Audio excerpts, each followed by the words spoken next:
I will not be here by myself. I will not stay in this place by myself. Oh my gosh. Things I never used to be scared of, I'm scared of now. Deborah Siree brews a pot of coffee for what she knows will be a long night. Yeah, just the darkness makes me nervous, really and truthfully. Okay, I guess we'll have some coffee in just a minute. Tonight, she faces down a nightmare that has tormented her all year. She has not been in her home after dark for months. People might laugh at you, but if they've ever had it happen to them, then they might have a different viewpoint. On a cold February night, Deborah peered out her backyard window and saw something hovering in the sky near a radio tower behind her house. The dog next door started barking at night, and because it's in the country, the sound carries, so I naturally looked out the window to see if I could see anything, and when I did, I glanced up at the tower, and that's when I saw some sort of little craft around the tower. She says it was the first of many such sightings, objects glowing with fluorescent green lights, hovering over her house and landing in her trees. But the most terrifying, she says, was a figure moving toward her through the woods. I saw a figure with lights in the middle of it, in the body of it, and it was just kind of grayish looking, but you couldn't really make it out. When I saw it come over the fence line in my direction, I left abruptly, but it was definitely there. Her sketches of the objects show different shapes and sizes. They've drawn the interest of UFO investigator Kurt Huey. Some of the descriptions of the objects that she saw, they match patterns that we've heard before from other people. Huey belongs to MUFON, an organization of UFO believers claiming 3,000 members nationwide. He's aware of public skepticism. Yes, I think most of it's just by chance, just being in that place at that time. Come on, go in. Tonight, Deborah has agreed to allow Huey and our camera crew to stake out her home. UFO believers call this a night watch. I can't say that I ever had any interest in this sort of thing, but when it happens in your front yard, you more or less have to pay attention to it. Nothing really. I'm going to have to, it's so dim, I'm not sure I can even pick it up through this. I'm excited because there's a possible sighting, but I just have to kind of keep an open mind more than anything else. There's a lot to look at out here tonight. Deborah's eyes squint at the night sky. Kurt searches the stars with his binoculars. Before long, Deborah spots a distant light she thinks is a UFO. See over my TV antenna, Kurt? Up there in the sky, kind of almost straight above it, not quite. Right, I can see red and green, white, and then red and green. Yeah, that's what you usually see. Kurt isn't certain. The object they are seeing appears to be a star, and its movement is in line with the star's orbit. But Deborah insists she's seen similar objects move much closer. Oh, yeah. In my yard, where you're looking over there in those treetops is generally one of their favorite areas. Just a matter of keep looking. Huey scans the darkness. He knows many reported sightings are not UFOs at all and can be explained. I see one that looks a little funny looking. Where is it? And I don't take everything seriously, but I do believe there's something there. But I don't know. I can't tell for sure because it's so far up. Tonight, he's uncertain about what he's seen. Right straight up there, right above the tree line. I feel that it's possibly a star, but I don't know for sure. If I'm watching it, it'll come closer, But if other people are watching it, then it'll stay off in the distance like it's doing right now. To the best of my ability, I'll write down what I feel went on tonight and just log it in. And it will go in eventually to MUFON headquarters in Texas. But I will be back. I'm not, just because I may not have seen something I feel was a UFO tonight, I won't be just cutting it off. I will be back. It's a normal reaction for somebody to think this person is mentally imbalanced because they're seeing flying saucers. Well, who wouldn't think something like that? But when you actually see what I've seen... For now, she has no choice. She must endure what has become a frightening mystery. As we prepare to leave, Deborah does the same. She will not be alone in her own home after dark. Yes, I am scared. That's true. Yes, at times I do get very angry. I get very irritated to think that I can't live in my own home without being afraid, and it's not right. And I guess that's the way it's going to be for the rest of my life, because I just really, I don't feel safe anymore. This week we've brought you some incredible stories. You remember we showed you some mysterious video shot by a rural Carlisle couple. What was that? Our cameras went along on a UFO stakeout, and we met a surprising number of people living right here in Middle Tennessee who think they've been abducted by aliens. This woman and her son among them. Is a face of one, and I'm making the eyes right now. It's hard to explain what's really happening. On the phone now to answer your questions from Seguin, Texas, is Walter Andrus. He's an international director of MUFON, the Mutual UFO Network. And Mr. Andrus, you're positive this isn't a hoax.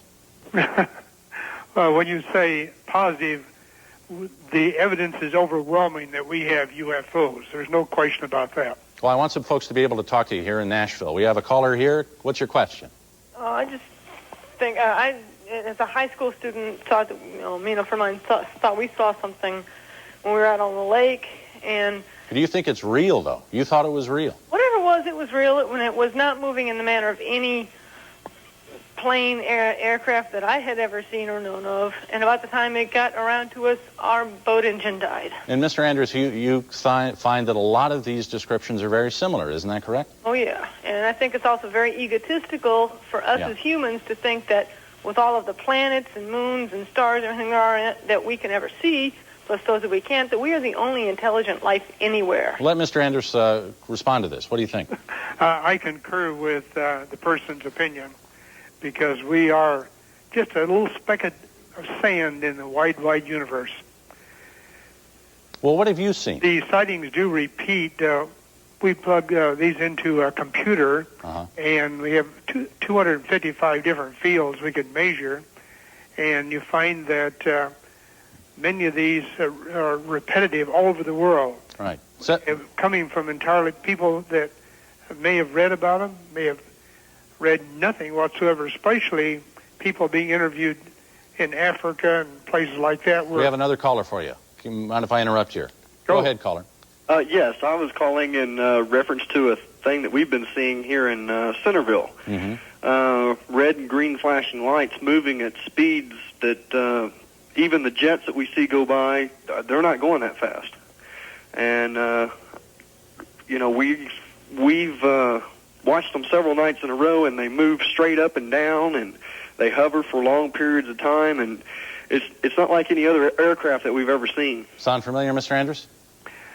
Do these objects move across the sky? Yes, they do. They move vertical and horizontally. Well, large distances, I mean. Yes, at very large distances and at very rapid speeds. I've sat out on my porch and with my stopwatch looked at jets as they go across the skyline, and it takes them 2 to 3 minutes, where this object moves in about 15 seconds. Do you think some of this may be military, Mr. Andrus? Thanks for the call. Well, no, it's pretty hard to say something that fast if his timing is correct, and we must assume it is, because he was doing the timing. I can't think of anything would meet that specification. All right, another caller. Yes, in January, I was downtown Nashville, headed north on 3rd Avenue. I guess it would be north. And this big round white object came down between the buildings and went right across in front of us and just absolutely just disappeared. And my friend sitting next to me also saw it. There's no way. It did not fall out of the sky. It came in a sideways direction. And I remember, I guess last night or night before last, there was another gentleman on TV here in Nashville saying that showing he had a picture of a round object.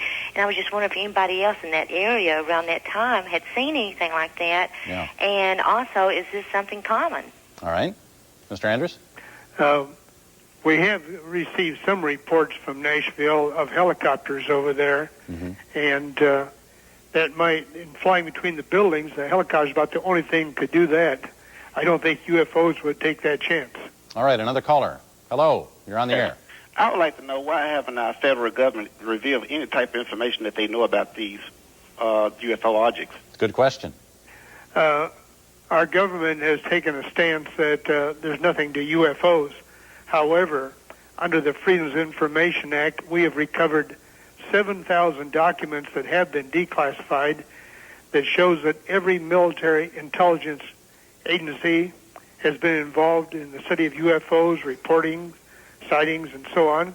And every intelligence agency within our government proper has been involved since the 1947-1948 era, right up to the present day. These 7,000 documents have been released and declassified for release.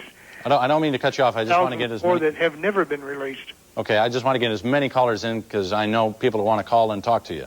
Our next caller, hello. Yes, I was just wondering, a couple of years ago, you had a newscast on a black charred object in Spring Hill. I think Leo Loudenslager. Could that have been caused by alien of some sort? Mr. Andrus, I know that's tough for you to comment. I guess that's a good question. Sometimes we think of UFOs as being mysterious. Is anything just blatantly physical that you've seen? Mr. Andrus. Oh, okay. Go ahead. I'm unable to answer her question, but yes, the whole subject is mysterious. It's probably the greatest scientific enigma of the space age. That is the resolution of the UFO phenomenon. Well, we probably hear a lot of hoaxes, though. I'm sure you have people calling you that these things can be explained. Well, we find that after a thorough investigation of the raw reports we receive, that means going out and interviewing the people that had the sighting, go to the scene, try to determine what else it might have been. We find that 80 to 90% of these raw reports phoned to us can be explained as something mundane. It's a 10 to 20% residue that defies any earthly explanation, or we call the real UFOs. Okay, we have 737-4444, another caller. Hello. Yes, sir. I was wondering, is there any particular reason or any justification anyone can give as why none of these objects are being picked up by any type of radar device or any other type of military look-and-see type things that they have out there? Are they stealth? Yes, UFOs can be picked up on radar quite a bit of the time. They may have a stealth capability, as our stealth aircraft do, but for many years they've been picked up on radar. Jets have been sent out to chase them. So, yes, they are picked up on radar. Okay, another caller. Hello. Hi, I was wondering to ask Walter what he thought of the cattle mutilations in North Alabama. Are the UFOs involved in that? Yes, they have been. Linda Moulton Howe has spent a lot of time down there in February and March of this year and has given several talks and shown pictures of the animals, and they have also some videotapes of the lights that have been seen in the area. You know, I'm not sure this week we really answered any questions. I mean, it's still as big a mystery. When are we ever going to get an answer on this straight? The only straight answers we're going to get are the ones that citizens and groups like the Mutual UFO Network systematically go out and obtain. And eventually the government will come back and release what they know, but it's going to be coming out gradually. When you lied to the public for 47 years about UFOs, it'd be very difficult for any president or any future president to admit the government has been lying to the public. It'd be the end of their political career, I'm sure. Yes, it would. Well, listen, Mr. Andrus, thank you so much for speaking to us from Seguin, Texas, and MUFON and live, and thank you for your calls. I'm not sure we've really answered any questions here, Jeff, but been fun. Well, thank you. It's been my privilege, Andy. Thank you, Mr. Andrus. Jeff?